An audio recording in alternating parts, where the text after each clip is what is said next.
घटना चक्र हिस्ट्री का सॉल्व कर रहे हैं।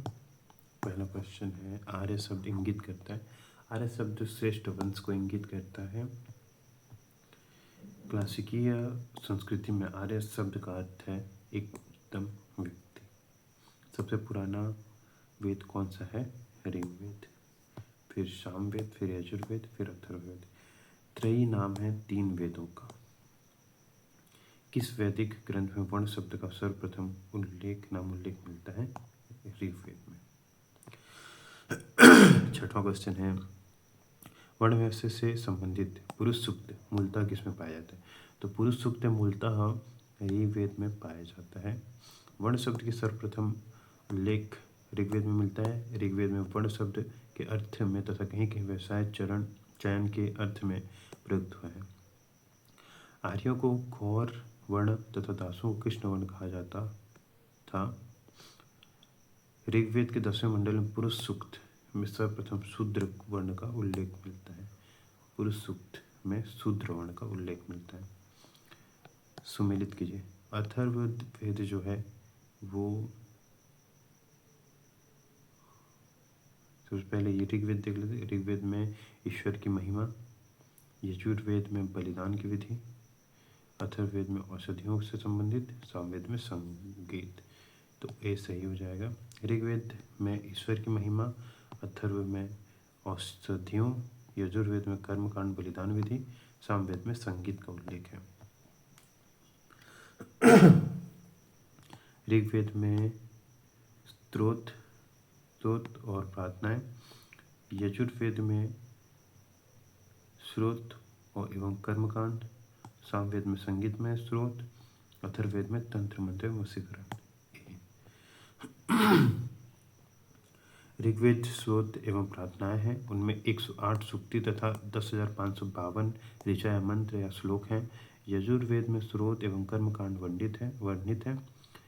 सामवेद के पद गेय रूप में संगीत में स्रोत हैं जिनको उदगाता नामक पुरोहित गाता था। अथर्ववेद के 20 अध्यायों एवं 730 सूक्तियों में तंत्र मंत्र एवं वशीकरण के संदर्भ में साक्ष्य हैं। निम्नलिखित 4 वेदों में से किस एक में जादुई माया और वशीकरण का वर्णन है? अथर्ववेद में। ऋग्वेद में कितनी ऋचाएं थी? 1028 और 10,552 ऋचाएं मंत्र थी।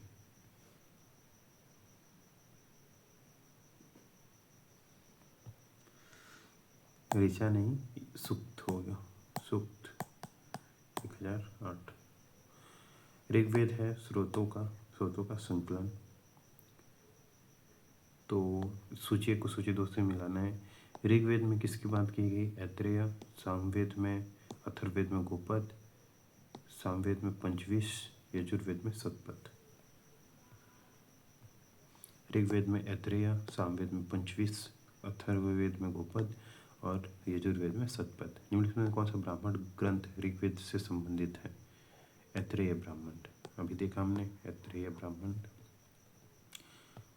गोपद ब्राह्मण किससे संबंधित है? गोपद ब्राह्मण अथर्ववेद से संबंधित है। ऋग्वेद ऐत्रेय, सामवेद पंचविश, अथर्व गोपद, यजुर्वेद सतपथ। निम्नलिखित में से कौन सा शुल्क यजुर्वेद की संहिता है?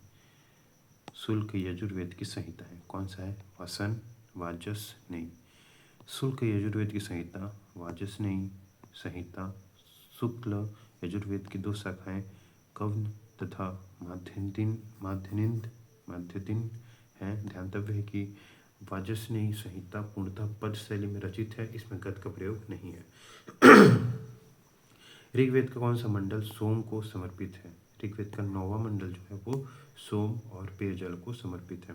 ऋग्वेद में कुल 10 मंडल हैं। इनमें से 9वें मंडल की सभी 114 सूक्ति सोम को समर्पित है। ऋग्वेद संहिता का 9वां मंडल पूर्णतः किसको समर्पित है? यह पूर्णतः सोम और इसके पेय पर नामांकित देवता को समर्पित है। यज्ञ संबंधी विधि विधानों से पता चलता है। यज्ञ संबंधी विधि विधान किससे पता चलता है? यजुर्वेद से कर्मकांड और अन्य चीज़ों के बारे में। सामवेद से संगीत, ऋग्वेद से श्रुति और सूक्ति का संकलन। निम्नलिखित में से किसका संकलन ऋग्वेद पर आधारित है? तो इस निम्नलिखित में से सामवेद का संकलन जो है वो ऋग्वेद पर आधारित है। सामवेद में कुल 1875 ऋचाएँ हैं, जिनमें सामान्य मत के अनुसार 75, जबकि कुछ विद्वानों के अनुसार 99 को छोड़कर सभी ऋग्वेद में भी उपलब्ध हैं। अतः सामवेद का संकलन ऋग्वेद पर आधारित है। भारत किस स्थल की खुदाई से लौह धातु प्रचलन के प्राचीनतम प्रमाण मिले हैं? तो उत्तर प्रदेश के अतरंजी खेड़ा के स्थान के खुदाई से लौह धातु के प्रचलन के प्रमाण मिले हैं। अहिच्छी छत्र, अतरंजी खेड़ा, आलमगीरपुर, मथुरा, रोपड़, श्रावस्ती, कांपिल्य आदि स्थानों से खुदाई में लौहयुगीन संस्कृति के अवशेष प्राप्त हुए हैं। अतरंजी खेड़ा से लौह धातु मल तथा धातु शोधन में प्रयुक्त होने वाली भट्टियां मिली हैं, जिनसे यह संकेत मिलता है कि यहाँ लौह धातु को गलाने का कार्य स्थानीय रूप में होता था। भारतीय उपमहाद्वीप में लोहे का प्रयोग कब शुरू हुआ था? भारतीय उपमहाद्वीप में लोहे का प्रयोग के साक्ष्य अलग अलग विद्वानों द्वारा अलग अलग मत दिया गया है, तो इसमें से कोई नहीं आंसर होगा। भारतीय उपमहाद्वीप में लोहे के प्रयोग के प्रारंभ विश्व में विद्वानों में मतभेद है। कुछ विद्वानों का मत है कि विश्व में सर्वप्रथम हित्ती नामक जनजाति ने लोहे का प्रयोग प्रारंभ किया था। इसके पश्चात ही विश्व के अन्य देशों में इसका प्रचलन हुआ, जबकि थाईलैंड के बनैची नामक पुरास्थल की खुदाई में ढला हुआ लोहे की प्राप्ति हुई है, जिसकी तिथि 1600 से 2000 ईसा पूर्व के रूप में निर्धारित की गई है। भारत में नोहा राजस्थान के दोआब क्षेत्र से लोहा कृष्ण लोहित मृत भांडों के साथ प्राप्त होता है, जिसकी संभावित तिथि 1400 ईसा पूर्व से लगभग है। सर्वप्रथम उत्तर वैदिक काल 1000 से 600 ईसा पूर्व में ग्रंथों में हमें युद्ध धातु से स्पष्ट प्रमाण मिलते हैं। अथर्ववेद में लोहा का उल्लेख श्यामयस के रूप में होता है। इसमें लोहे से बने हुए फाल का भी उल्लेख है। अतरंजी खेड़ा उत्तर प्रदेश में उत्खनन से गेहूँ, जौ तथा चावल के अवशेषों के साथ प्राचीनतम कृषि लौह उपकरण की प्राप्ति हुई है। पुरातत्वविदों ने इसका काल 1000 ईसा पूर्व निर्धारित किया है, जो अधिकांश विद्वानों द्वारा स्वीकार है। तो 1000 ईसा पूर्व अगली बार आंसर लीजिएगा। उपनिषद हैं, पुस्तकें हैं दर्शन पर आधारित। जो उपनिषद पुस्तकें हैं वो मुख्यतः दर्शन पर आधारित पुस्तकें हैं। इन्हें वेदांत भी कहा जाता है। उपनिषदों का मुख्य विषय क्या है? दर्शन। निम्नलिखित में से किस वैदिक साहित्य में मोक्ष की चर्चा मिलती है? मोक्ष की चर्चा केवल उपनिषद में मिलती है। वेदों में मोक्ष का प्रयोग नहीं हुआ है। उपनिषद में पहली बार मोक्ष की चर्चा मिलती है। यहाँ यह शब्द श्वेताश्वर उपनिषद में पहली बार आया था। श्वेताश्वतर उपनिषद में पहली बार आया था। अध्यात्म ज्ञान के विषय में नचिकेता और यम का संवाद किस उपनिषद में मिलता है? ये किस में मिलता है? कठोपनिषद में मिलता है। कठोपनिषद में मिलता है। कठोपनिषद में यम और नचिकेता का संवाद उल्लिखित है, जिसमें आचार्य यम ने नचिकेता को उपदेश किया था, न इस आत्मा का कभी जन्म होता है और न इसकी कभी मृत्यु होती है। यह अजन्मा, नित्य तथा शाश्वत है। कठोपनिषद कृष्ण यजुर्वेद का उपनिषद है। नचिकेता आख्यान को उल्लेख मिलता है कठोपनिषद में। उपनिषद काल के राजा अश्वपति शासक थे। अश्वपति जो थे वो केकय के शासक थे। उपनिषदों में वर्णित राजा विदेह के राजा जनक थे। पांचाल के राजा प्रभांजावली, केकय के राजा अश्वपति और काशी के राजा अजातशत्रु प्रमुख थे।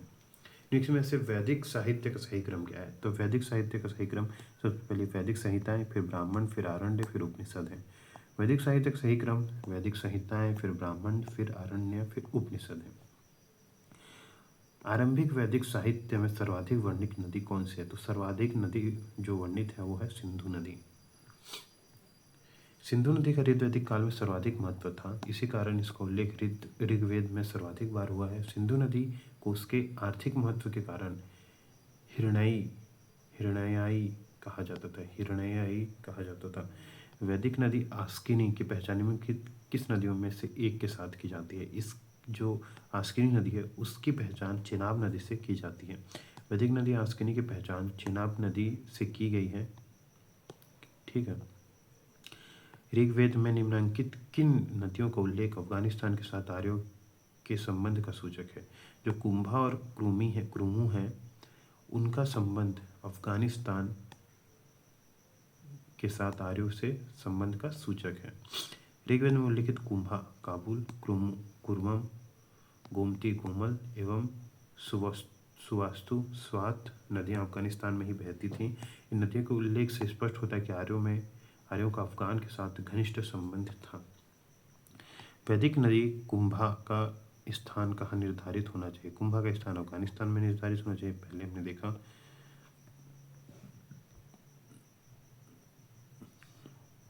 सूची 1 को सूची 2 से मिलाना है। कुंभा वर्तमान नाम काबुल, 1 का 2, 1 का 2 मतलब ये ऑप्शन सही हो जाएगा। 2 का 3 पुरुषनी रावी को कहते हैं। सदानीर गंडक को कहते हैं। सुतुद्री सतलज को कहते हैं। कुंभा काबुल, पुरुषनी रावी, सदानीरा गंडक, सतुद्री या सुतुद्री सतलुज।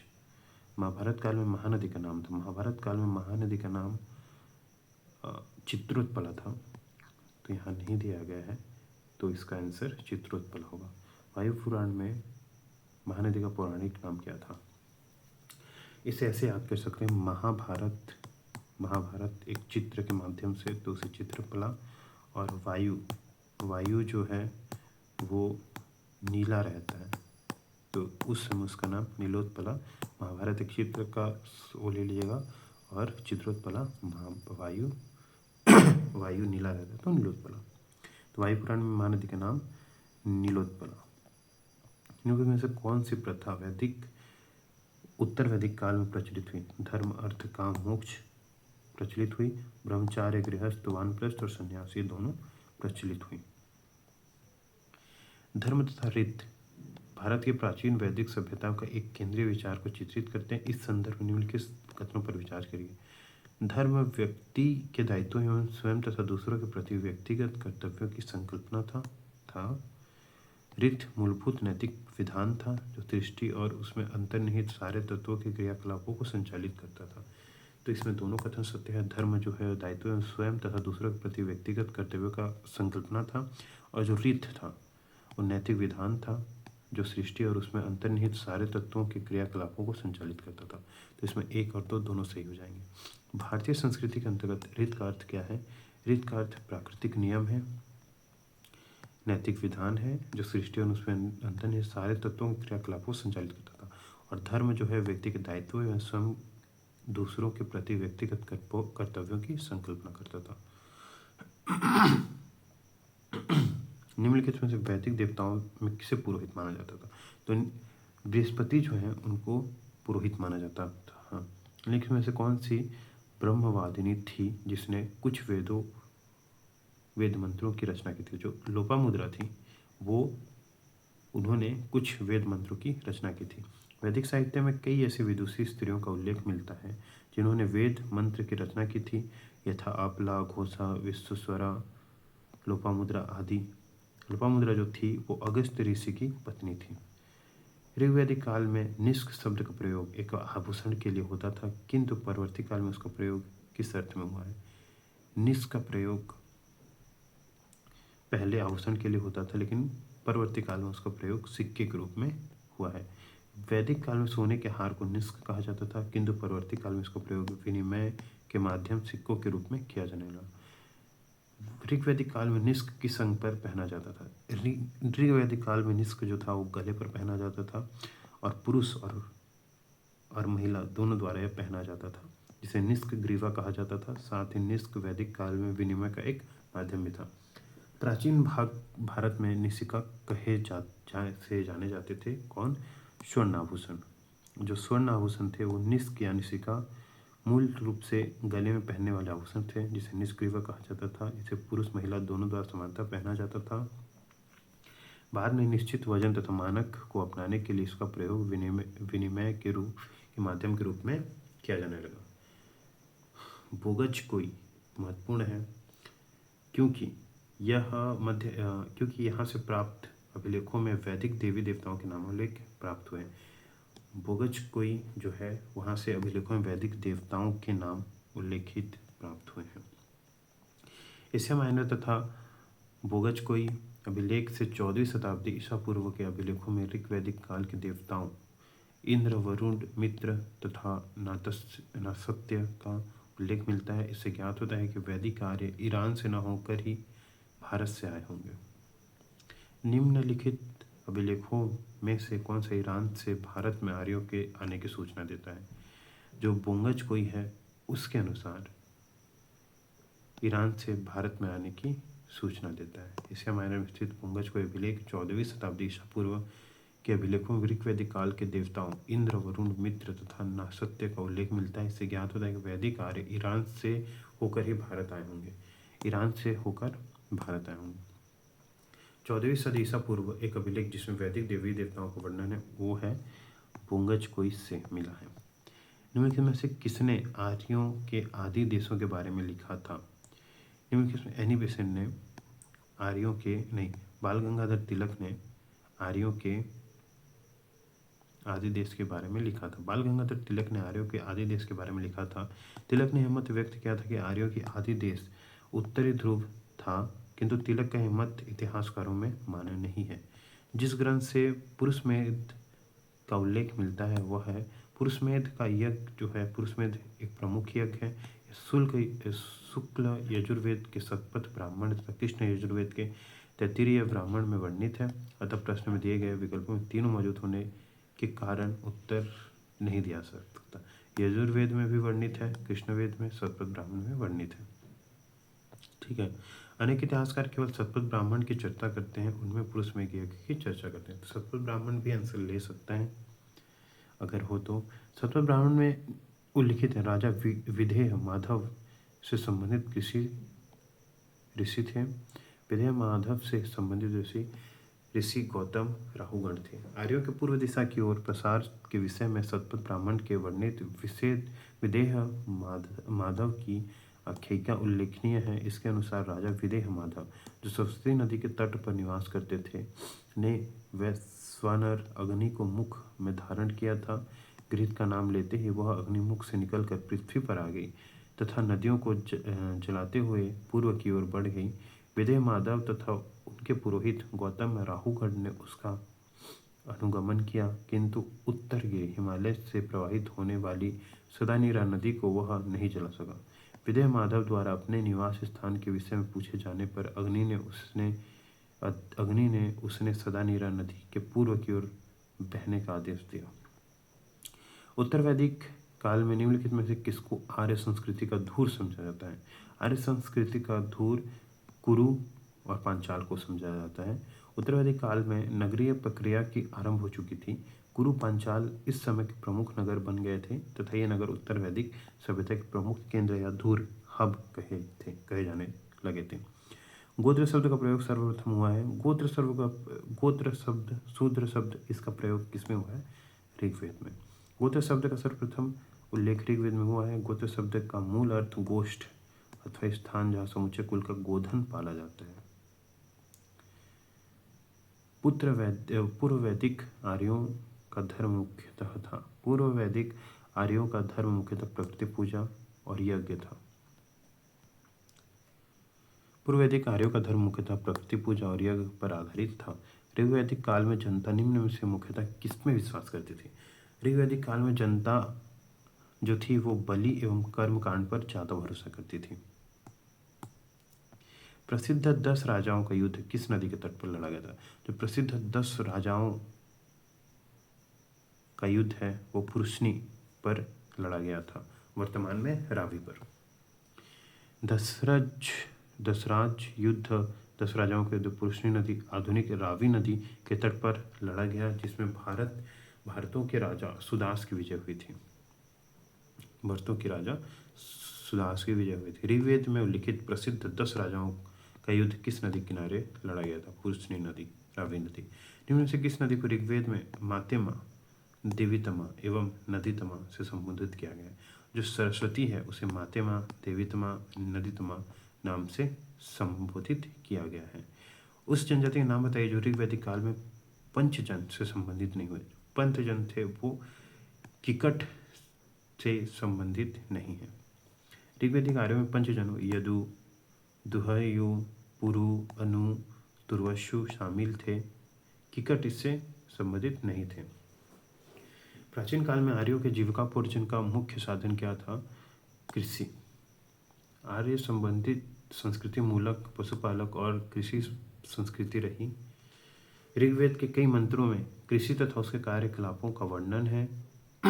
अच्छी कृषि के लिए वर्षा की कामना की गई तथा पशुओं को चराने के और पालने का अनेक स्थानों पर वर्णन है। उत्तर वैदिक काल तो कृषि प्रधान संस्कृति ही था। ऋग्वेद में उल्लेखित यव शब्द कृषि उत्पाद हेतु प्रयोग किया गया है। यव जो है वो जौ के लिए प्रयोग किया गया है। सूची 1 को सूची 2 से मिलाना है। यव जो है वो जौ से, इच्छु जो है वो गन्ना से, सी का 4 मतलब डी, सी का 4 डी इच्छु गन्ना, मृगंध मूंग, एम्ब्री चावल। ठीक। ऋग्वैदिक पणी किस वर्ग के नागरिक थे? ऋग्वैदिक पणी जो थे वो व्यापारिक वर्ग के नागरिक थे। व्यापारिक वाणिज्य प्रधानतः पणी लोग करते थे। ऋग्वेद में पणी शब्द का उल्लेख कई स्थानों पर हुआ है। पणी ऋण देते थे तथा ब्याज बहुत अधिक लेते थे, जिन्हें विकनाट सूदखोर कहा गया है। वैदिक युग में प्रचलित लोकप्रिय शासन प्रणाली थी वंश परंपरागत राजतंत्र। वैदिक काल में प्रचलित लोकप्रिय शासन प्रणाली वंश परंपरागत राजतंत्र प्रणाली थी। यद्यपि जनता द्वारा चुनाव के लिए कुछ उदाहरण मिलते हैं। वैदिक युगीन सभा जो थी वो मंत्रिपरिषद की थी। वैदिक काल में सभा एवं समिति नामक 2 संस्थाएं राजा की निरंकुशता पर नियंत्रण रखती थी। संभवतः सभी कुलीन या वृद्ध मनुष्यों की संस्था थी जिनमें उच्च कुल के उत्पन्न व्यक्ति ही भाग ले सकते थे। किस वेद में सभा समिति को प्रजापति की 2 पुत्रियां कहा गया है? सभा और समिति को प्रजापति की 2 पुत्रियां कहा गया है। किसमें? अथर्ववेद में। अथर्ववेद में सभा और समिति को प्रजापति की 2 पुत्रियां कहा गया है। ऋग्वेद जनसभा जो न्यायिक कार्यों से संबंधित थी उन्हें सभा कहते हैं। जनसभा जो न्यायिक कार्यों से संबंधित थी उसे सभा कहते हैं। सभा समिति विदत ऋग्वैदिक कालीन जनतांत्रिक संस्थाएं थीं। इन संस्थाओं में सभा न्यायिक कार्यों से संबंधित थी। ऋग्वेद में सभा का 8 बार उल्लेख हुआ है। वैदिक कालीन प्रशासन में भागदूह कौन अधिकारी था? जो भागदूह था वो राजस्व कर जमा करने वाला अधिकारी था। भागदूह राजस्व कर जमा करने वाला अधिकारी अर्थमंत्री होता था, जबकि अक्षवाप धूत अधिकारी एवं आयव्यय गणनाध्यक्ष होता था। आयुर्वेद अर्थात जीवन का विज्ञान का उल्लेख सर्वप्रथम मिलता है। आयुर्वेद का उल्लेख किस में मिलता है? संभवतः अथर्ववेद में। अथर्ववेद में सामान्य मनुष्यों के विचारों तथा अंधविश्वासों का वितरण मिलता है। इसमें विविध विषयों तथा रोग निवारण, समन्वय, राजभक्ति, विवाह तथा प्रणय गीतों आदि के विवरण सुरक्षित है। ऋग्वैदिक धर्म था बहुदेववादी। ऋग्वेद में हमें प्रथम दृष्टया बहुदेववादी पॉलीथिज्म के दर्शन होते हैं। आर्य विभिन्न देवताओं के अस्तित्व में विश्वास करते थे। मुख्यतः वैदिक देवताओं के 3 वर्ग हैं: द्युस्थान आकाश के देवता, अंतरिक्ष के देवता तथा पृथ्वी के देवता। इन देवताओं की स्तुति करते समय वैदिक ऋषि जब किसी देवता की स्तुति करते थे उसे ही प्रमुख या सर्वश्रेष्ठ देवता कहते थे। इसे इक्यवाद भी कहा जाता है। इसके अलावा ऋग्वेद में एकम सत्य विप्रा बहुधा वदन्ति कहकर एक ईश्वरवाद का भी समर्थन किया गया है। ऋग्वेद में आर्यों के प्रधान देवता प्राकृतिक सत्यों से प्रतिनिधि थे जिनका मानवीकरण किया गया। सर्वाधिक ऋग्वैदिक सूक्तियाँ समर्पित हैं इंद्र को। ठीक है, ऋग्वेद में इंद्र वर्णित सर्वाधिक प्रतापी देवता के रूप में किया गया है, जिसे 250 सूक्त समर्पित हैं। यह ऋग्वैदिक काल में सर्वाधिक लोकप्रिय देवता थे। इंद्र को आर्यों का युद्ध नेता तथा वर्षा का देवता माना जाता है। ऋग्वेद में अग्नि को 200 सूक्तियाँ समर्पित हैं और यह इस काल के दूसरे सर्वाधिक महत्वपूर्ण देवता हैं। निम्नलिखित में से किसे ऋग्वेद के युद्ध देवता समझा जाता था? युद्ध देवता किसे समझा जाता था? इंद्र को। ऋग्वेद में सर्वाधिक संख्या में मंत्र संबंधित है, इसमें अग्नि से सेकंड नंबर पर, लेकिन सबसे ज़्यादा है इंद्र के पास 250 सूक्ति। ऋग्वेद में सर्वाधिक मंत्र किस वैदिक देवता को समर्पित हैं? इंद्र, फिर अग्नि। वैदिक देवता इंद्र के विषय में निम्नलिखित कथनों पर विचार करिए। झंझावत के देवता थे। पापियों को दंड देते थे? नहीं। युद्ध के देवता थे? नैतिक व्यवस्था के संरक्षक थे? नहीं। वर्षा के देवता थे? तो 4 सही हो जाएगा। ऋग्वेद में इंद्र का वर्णन सर्वाधिक प्रतापी राजा के रूप में किया जाता है, जिसे 250 सूक्त समर्पित हैं। यह ऋग्वैदिक काल में सर्वाधिक लोकप्रिय देवता थे। इंद्र को आर्यों का युद्ध नेता तथा वर्षा, आंधी, तूफान का देवता माना जाता है। इंद्र को वृत्तासुर नामक राक्षस का वध करने वाला, पुरभिद किलों को भेदने वाला, सोमापा सोम का अत्यधिक पान करने वाला, सत्कृति 100 शक्तियों का स्वामी आदि नाम से जाना जाता है। नैतिक व्यवस्था का संरक्षक वरुण को कहा गया है। इसके अतिरिक्त कुछ मंत्रों में पापियों को दंड देने के लिए इंद्र और सोम की प्रार्थना की गई है। इससे स्पष्ट होता है कि इंद्र पापियों को दंड भी देते थे। प्रश्न विकल्प में 1, 2, 3, 1, 2, 4 न होने के कारण 1 और 4 ज़्यादा उपयुक्त उत्तर है। निम्नलिखित में से पूर्व वैदिक आर्यों की सर्वाधिक लोकप्रिय देवता कौन थे? इंद्र। वैदिक देवमंडल में निम्न में से कौन सा देवता युद्ध का देवता के नाम से जाना जाता है? युद्ध का देवता इंद्र। ऋग्वैदिक आर्यों में सबसे महत्वपूर्ण एवं प्रतापी देवता इंद्र थे। इन्हें ऋग्वेद में विभिन्न नामों से पुकारा गया है। इन्हें पुरंदर अर्थात किलों को तोड़ने वाला कहा गया है। ये युद्ध के नेता के रूप में चित्रित है। इंद्र को वृत्तासुर नामक राक्षस का वध करने वाला, पुरभिद दुर्ग या किला भेदने वाला, सोमापा सोम का अत्यधिक पान करने वाला, सत्कृति 100 शक्तियों का स्वामी आदि नामों से जाना जाता है। 800 से 600 ईसा पूर्व का काल किस युग से जुड़ा है? 800 से 600 ईसा पूर्व का काल ब्राह्मण युग से जुड़ा हुआ है। 800 से 600 ईसा पूर्व का काल ब्राह्मण ग्रंथों के प्रणयन युग से जुड़ा है। प्रातः 7वीं या 6वीं शताब्दी ईसा पूर्व से लेकर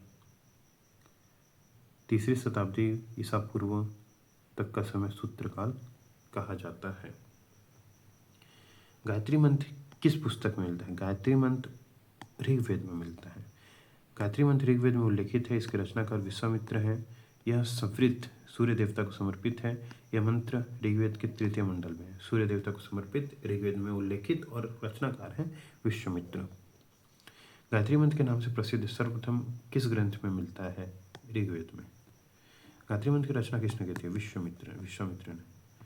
सर्ग, प्रतिसर्ग, वंश, मनवंतर और वंशानुचरित संकेतक हैं पुराणों के। पुराणों के 5 प्रकार के विषयों का वर्णन सिद्धांतः इस प्रकार है: सर्ग, प्रतिसर्ग, वंश, मनवंतर तथा वंशानुचरित। सर्ग बीज या आदि सृष्टि का पुराण है। प्रतिसर्ग प्रलय के बाद की पुनः सृष्टि को कहते हैं। वंश में देवताओं या ऋषियों के वंश वृक्षों का वर्णन है। मनवंतर में कल्प के महायुगों का वर्णन है। और वंशानुचरित पुराणों के वे अंग हैं जिनमें राजवंशों की तालिकाएं दी हुई हैं और राजनीतिक अवस्थाओं, कक्षा तथा घटनाओं का वर्णन है। पुराणों की संख्या कितनी है? पुराणों की संख्या 18 है। इसकी रचना लोमहर्ष ऋषि तथा उनके पुत्र उग्रश्रवा द्वारा की गई है। पुराणों के संदर्भ में कथनों में से कौन सा सही है? विष्णु पुराण में मौर्य वंश की जानकारी मिलती है और वायु पुराण में गुप्त वंश की शासन व्यवस्था पर प्रकाश डलता है। तो ये भी कथन सत्य है, तो दोनों कथन सत्य है। वायु पुराण में मौर्य वंश की जानकारी मिलती है, वायु पुराण में मौर्य वंश की जानकारी मिलती है, जबकि वायु, विष्णु और ब्राह्मण में गुप्त वंश की जानकारी मिलती है। वायु पुराण से गुप्त वंश की शासन व्यवस्था पर प्रकाश पड़ता है। श्रीमद् भागवत गीता मौलिक रूप से किस भाषा में लिखी गई थी? श्रीमद् भागवत गीता मौलिक रूप से संस्कृत भाषा में लिखी गई थी। यह प्राचीन धार्मिक ग्रंथ महाभारत का एक भाग है। महाभारत मूलतः किस रूप में जानी जाती थी? महाभारत मूलतः जय संहिता के रूप में जानी जाती थी। महाभारत के प्रारंभिक रचना काल के 8800 श्लोक थे। इसे जय संहिता के नाम से जाना जाता था। महाभारत का दूसरा संस्करण भारत था, जिसमें श्लोकों की संख्या 24,000 थी। वर्तमान महाभारत को 1,00,000 श्लोक प्राप्त हैं। इसका अंतिम संस्करण है, जिसे सतहस्त्री संहिता या महाभारत सतसहस्त्री संहिता या महाभारत कहा गया है। सहस्त्री संहिता उपनाम निम्नलिखित में से किस ग्रंथ का है? महाभारत का। हिंदू पौराणिक कथा के अनुसार समुद्र मंथन हेतु किस सर्प ने रस्सी के रूप में स्वयं को प्रस्तुत किया था? हिंदू पौराणिक कथा के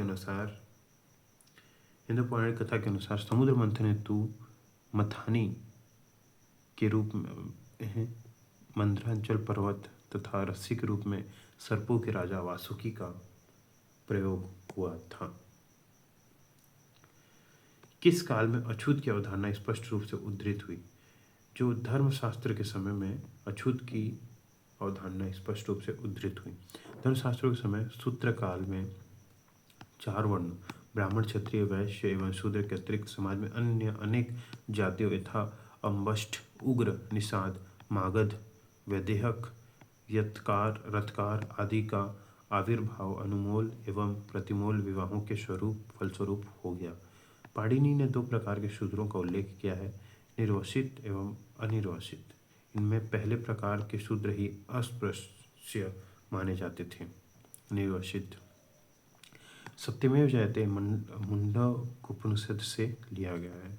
सत्यमेव जयते मुंडकोपनिषद से लिया गया है, जिसका अर्थ है सत्य की ही विजय होती है। भारत के राज्य चिन्ह पर भी इसका अंकित है।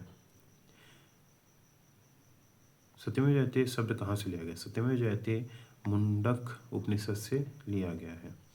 भारतीय संविधान पर उकेड़ा सत्यमेव जयते कहाँ से लिया गया है? मुंडक उपनिषद से लिया गया है। तमसो मां ज्योतिर्गमय उपनिषदों का है।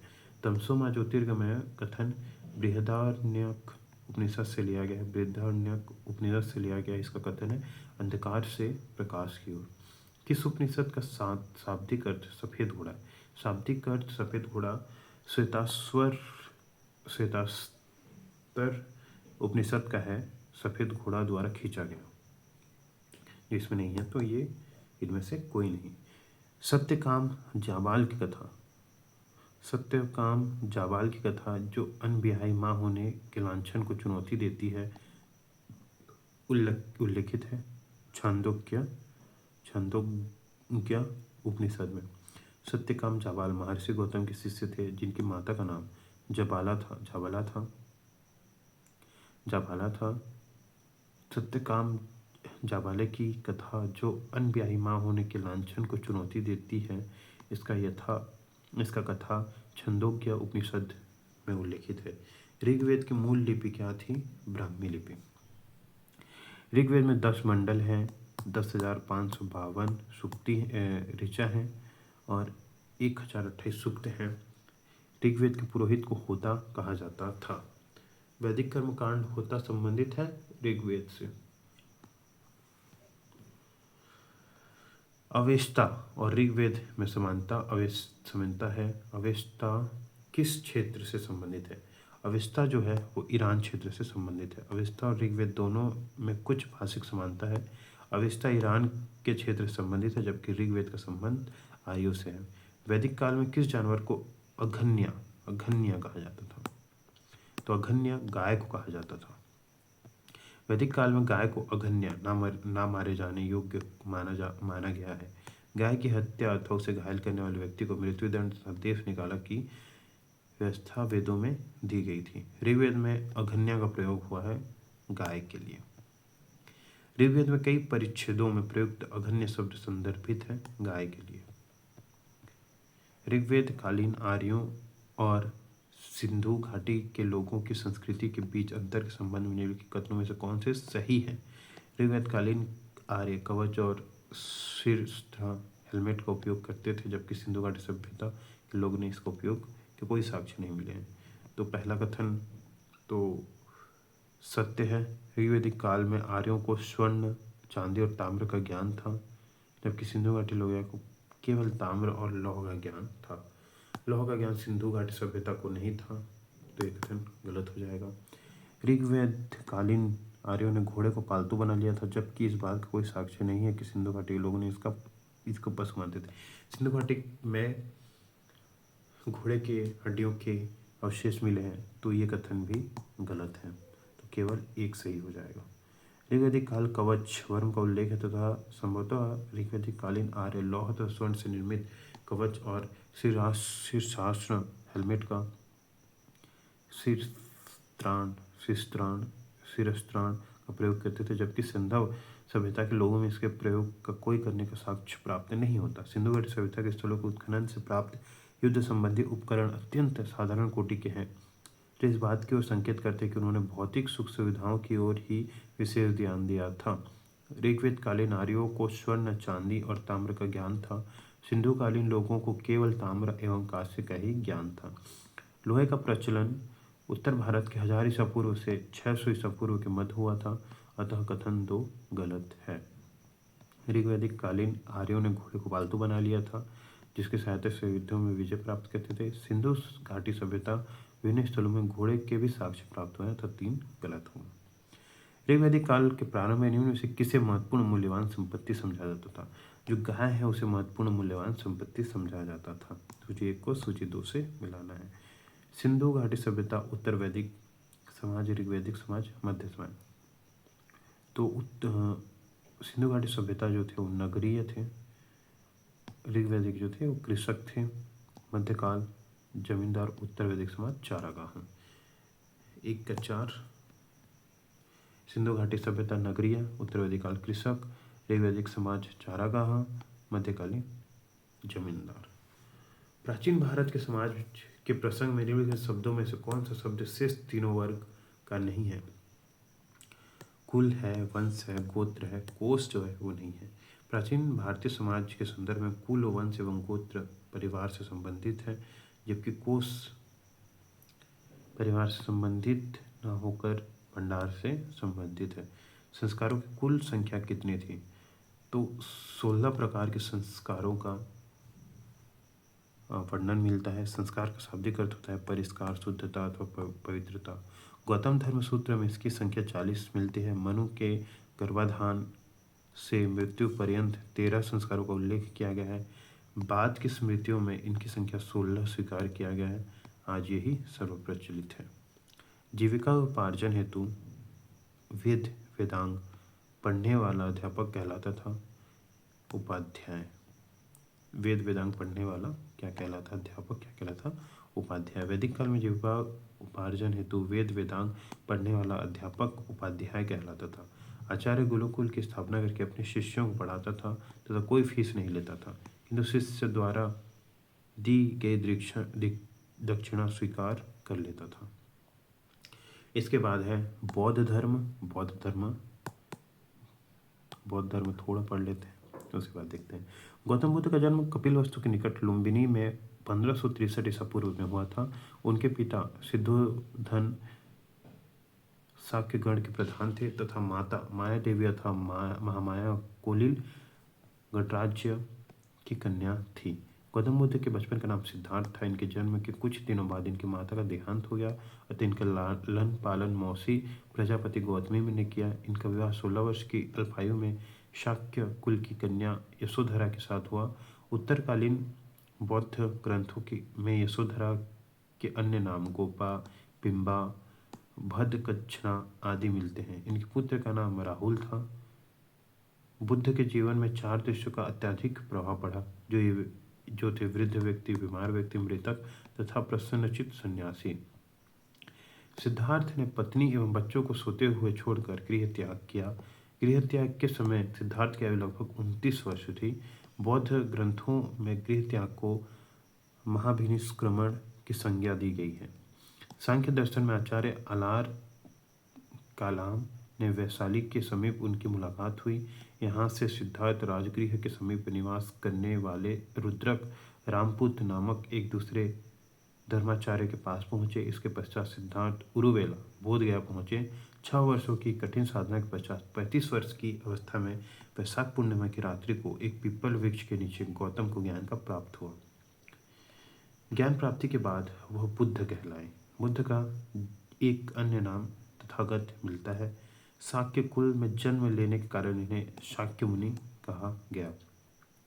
ज्ञान प्राप्ति के पश्चात गौतम बुद्ध ने अपने मत का प्रचार प्रारंभ किया। उरुवेला से वे सबसे पहले ऋषिपतन वर्तमान सारनाथ वाराणसी पहुँचे। यहाँ उन्होंने 5 ब्राह्मण सन्यासियों को प्रथम उपदेश दिया। इस प्रथम उपदेश को धर्मचक्र परिवर्तन कहा जाता है। बुद्ध के जीवन संबंधित बौद्ध धर्म से प्रतीक जन्म कमल एवं सांड, गृह त्याग घोड़ा, ज्ञान पीपल, बोधिवृक्ष, महापरिनिर्वाण, पद चिन्ह, स्तूप। राजगृह में उन्होंने द्वितीय, तृतीय और चतुर्थ वर्षा काल व्यतीत किया। मगध के राजा बिंबिसार ने उनके निवास के लिए वेणुवन नामक महाविहार बनवाया। राजगृह से चलकर बुद्ध लिच्छवियों की राजधानी वैशाली पहुँचे। जहाँ उन्होंने 5वां वर्ष काल व्यतीत किया। लिच्छवियों ने उनके निवास के लिए महावन के में प्रसिद्ध कुटाग्रशाला का निर्माण कराया। वैशाली की प्रसिद्ध नगरवधु आम्रपाली उनकी शिष्या बनी तथा भिक्षु संघ के निवास के लिए अपनी आम्रवाटिका प्रदान कर दी। ज्ञान प्राप्ति के 8वें वर्ष गौतम बुद्ध ने वैशाली में अपने प्रिय शिष्य आनंद के कहने पर महिलाओं को संघ में प्रवेश की अनुमति दी। बुद्ध की मौसी तथा विमाता संघ में प्रवेश करने वाली प्रथम महिला थी।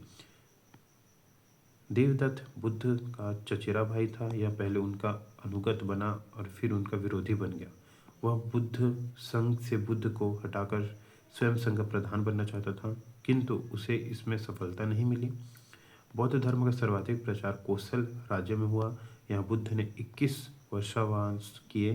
कोसल राज्य के अनाथपिंडक नामक धनी व्यापारी ने उनकी शिष्यता ग्रहण की तथा संघ के लिए जेतवन विहार प्रदान किया।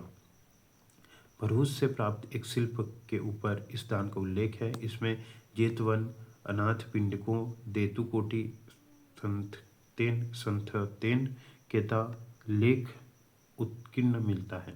कौशल नरेश प्रसेनजीत ने भी अपने परिवार के साथ बुद्ध की शिष्यता ग्रहण की थी तथा संघ के लिए पूर्वाराम नामक विहार बनवाया था। बुद्ध ने अपने जीवन के अंतिम वर्षा ऋतु वैशाली में बिताई। अपने मत का प्रचार करते हुए वे मल्लों की राजधानी पावा पहुँचे, जहाँ उन्हें चुंद नामक लुहार की आम्रवाटिका में ठहरे। उसने बौद्ध को सुकर मद्दव खाने को दिया। इससे उन्हें रक्तातिसार हो गया। फिर वे पावा से कुशीनारा चले गए। यहीं पर सुभद्र को उन्होंने अपना अंतिम उपदेश दिया। कुशीनगर मलकंठ राज्य की राजधानी में 483 ईसा पूर्व में 80 वर्ष की अवस्था में उन्होंने अपना शरीर त्याग दिया। बौद्ध ग्रंथों में इसे महापरिनिर्वाण कहा जाता है। महापरिनिर्वाण सूत्र में बुद्ध की शरीर धातु के दावेदारों के नाम है। मगध नरेश अजातशत्रु बुद्ध की शरीर धातु के दावेदारों के नाम है। मगध नरेश अजातशत्रु, वैशाली के लिच्छविनी, पावा के मल, कपिलवस्तु के साक्य, रामगाम के कोलियम, अलकप के बुली, कुशीनारा के मल तथा वेट द्वीप के ब्राह्मण। बुद्ध के प्रथम उपदेश को धर्मचक्र परिवर्तन की संज्ञा दी गई। उनका यह उपदेश दुख के कारण, दुख के समाधान तथा दुख के समाधान के उपायों से संबंधित है। इसे 4 आर्य सत्य कहा गया है। यह है दुख समुदय, दुख निरोध, दुख निरोधगामिनी प्रतिपदा। बौद्ध के अनुसार बुद्ध के अनुसार दुख का मूल कारण अविद्या के विनाश का उपाय अष्टांगिक मार्ग है। अविद्या के विनाश का उपाय अष्टांगिक मार्ग है। अष्टांगिक मार्ग 8 हैं, जो इस प्रकार हैं: सम्यक दृष्टि, सम्यक संकल्प, सम्यक वाक, सम्यक कर्मात, सम्यक आजीव, सम्यक व्यायाम, सम्यक समृद्धि, सम्यक समाधि। बुद्ध अपने मत का मध्यमा प्रतिपदा या मध्यम मार्ग कहते हैं। बौद्ध धर्म के अनुयायी 2 वर्गों में बटे हुए थे: भिक्षु, भिक्षुणी तथा उपासक, उपासिकाएं। सामान्य मनुष्य के लिए बुद्ध ने जिस धर्म को उपदेश दिया उसे उपासक धर्म कहा गया। बौद्ध धर्म के त्रिरत्न हैं बुद्ध, धम्म एवं संघ, जो अपने प्रिय शिष्य आनंद के कहने पर महिलाओं को अनुमति दी।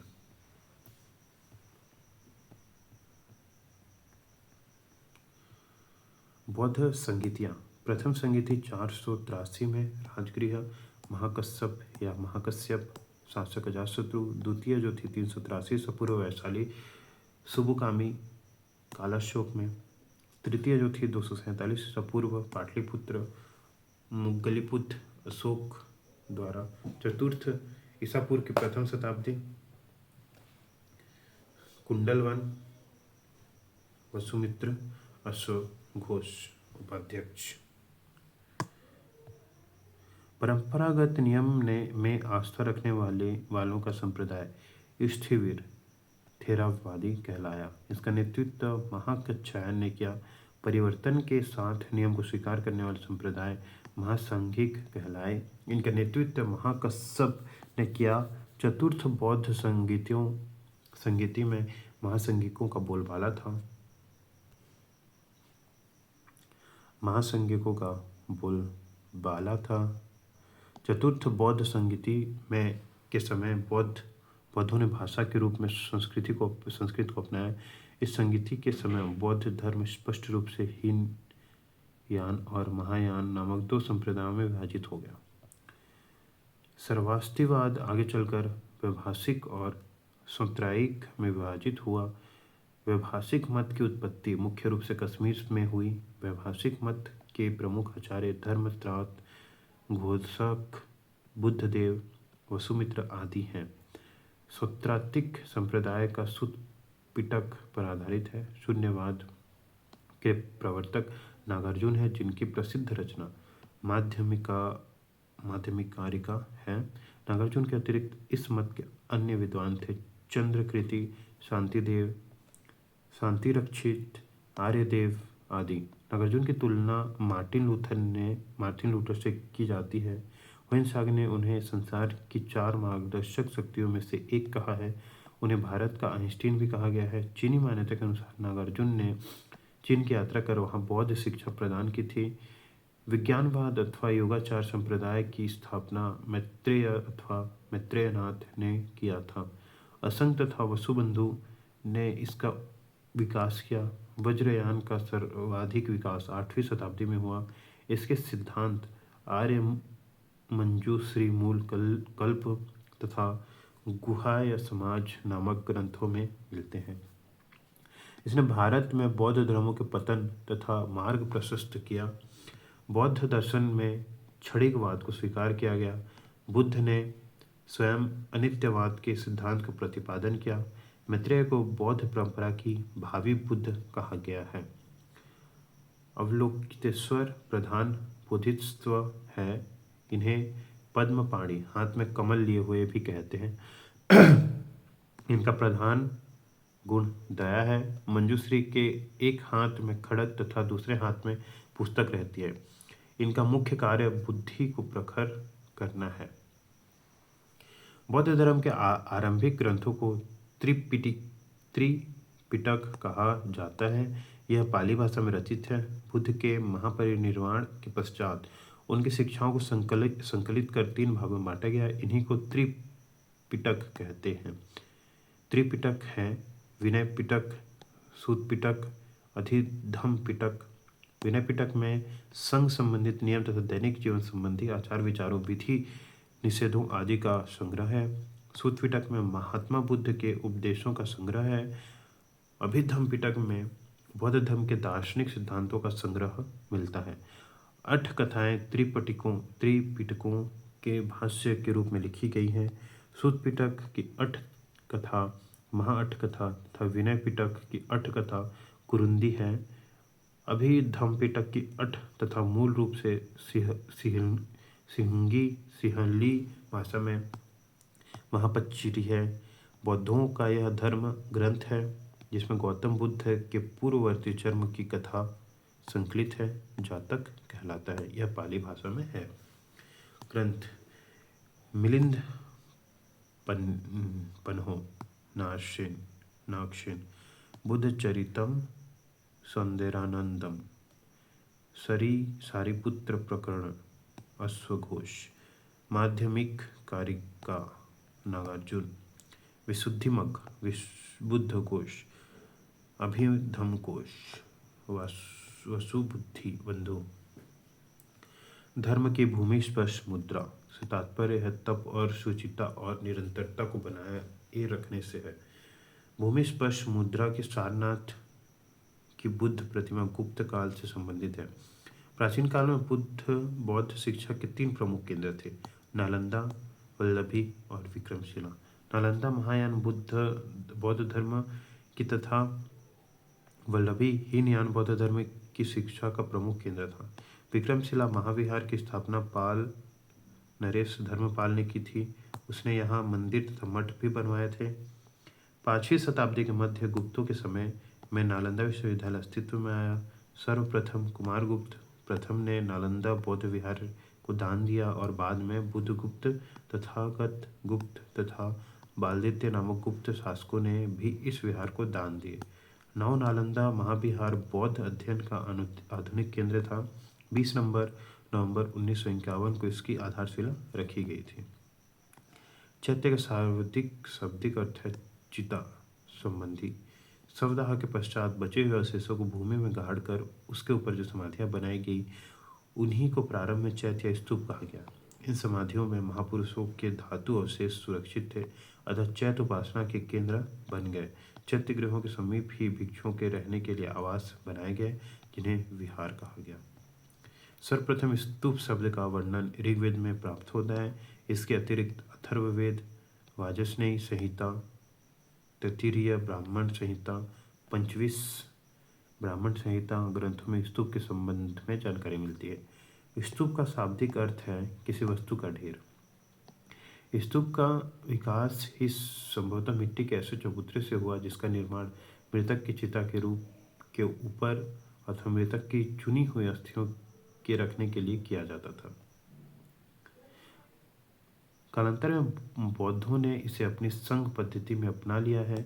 इन स्तूपों में बुद्ध अथवा उनके प्रमुख शिष्यों की धातु रखी जाती थी, अतः वे बौद्धों की श्रद्धा और उपासना के प्रमुख केंद्र बन गए। स्तूप के 4 भेद हैं, शारीरिक स्तूप, पारिभोगिक स्तूप, उद्देशिका स्तूप और वस्त्रानुष्ठित स्तूप या संकल्पित स्तूप। गौतम बुद्ध एशिया के ज्योतिपुंज के तौर पर जाना जाता है। गौतम बुद्ध के जीवन पर एडविन अर्नॉल्ड ने द लाइट ऑफ एशिया नामक काव्य पुस्तक की रचना की थी। परिनिर्वाण स्तूप महापरिनिर्वाण मंदिर उत्तर प्रदेश के कुशीनगर जिले में है। मंदिर के स्थापित भगवान बुद्ध की मूर्ति 1876-77 में उत्खनन द्वारा प्राप्त की गई थी। इस मंदिर में भगवान बुद्ध की 6.1 मीटर लंबी मूर्ति लेटी हुई मुद्रा में रखी हुई है। यह मूर्ति उस काल को दर्शाती है जब 80 वर्ष की आयु में भगवान बुद्ध ने अपने पार्थिव शरीर को छोड़ दिया और मृत्यु के बंधन से मुक्त हो गए, अर्थात महापरिनिर्वाण की प्राप्ति हो गई। हीनयान और महायान में अंतर। हीनयान का शाब्दिक अर्थ होता है निम्न मार्ग, महायान का शाब्दिक अर्थ है उत्कृष्ट मार्ग। इसमें महात्मा बुद्ध को एक महापुरुष माना जाता है, इसमें उन्हें देवता माना जाता है। महायान में यह व्यक्तिवादी धर्म है। इसके अनुसार प्रत्येक व्यक्ति को अपने प्रयत्नों से ही मोक्ष प्राप्त करना चाहिए। इसमें परोपकार एवं पर सेवा पर बल दिया गया। इसका उद्देश्य समस्त मानव जाति का कल्याण है। यह मूर्ति पूजा में विश्वास नहीं करता, यह मूर्ति पूजा में विश्वास करता है। इसकी साधना पद्धति अत्यंत कठोर है। यह भिक्षु जीवन का समर्थक है। इसके सिद्धांत सरल एवं सर्वसाधारण के लिए सुलभ है। इसमें भिक्षु के साथ साथ सामान्य उपासकों को भी महत्व दिया गया है। इसका आदर्श अरहत पद को प्राप्त करना है। इसका आदर्श बोधिसत्व है। इसके प्रमुख संप्रदाय हैं वैभाषिक और स्वतंत्रातिक। इसके प्रमुख संप्रदाय हैं शून्यवाद, माध्यमिक तथा ज्ञानवाद, योगाचार। तो कल देखते हैं इसके सब क्वेश्चन।